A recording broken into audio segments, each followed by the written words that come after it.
শয়তান যিশুকে পাপে ফেলবার জন্য যে পরীক্ষা করেছিল, চলুন আমরা সে 3টি পরীক্ষা সম্পর্কে জেনে আসি।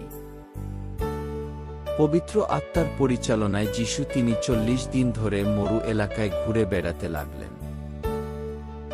প্রথম পরীক্ষা, তুমি যদি ঈশ্বরের পুত্র হও তবে এই পাথরগুলোকে রুটি হয়ে যেতে বলো। পবিত্র শাস্ত্রে লেখা আছে, মানুষ কেবল রুটিতেই বাঁচে না, কিন্তু ঈশ্বরের মুখের প্রত্যেকটি কথাতেই বাঁচে।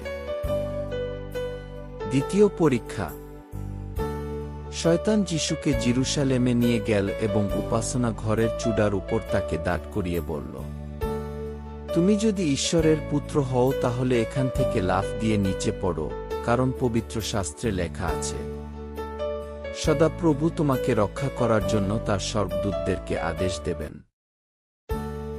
যিশু শয়তানকে বললেন, এটাও লেখা আছে, তোমার প্রভু ঈশ্বরকে তুমি পরীক্ষা করতে যেও না।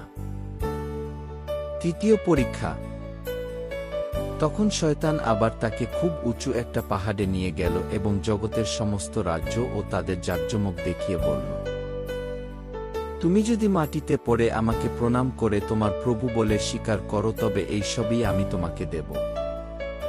তখন যিশু তাকে বললেন, দূর হও শয়তান, পবিত্র শাস্ত্রে লেখা আছে, তুমি তোমার প্রভু ঈশ্বরকেই ভক্তি করবে, কেবল তারই সেবা করবে।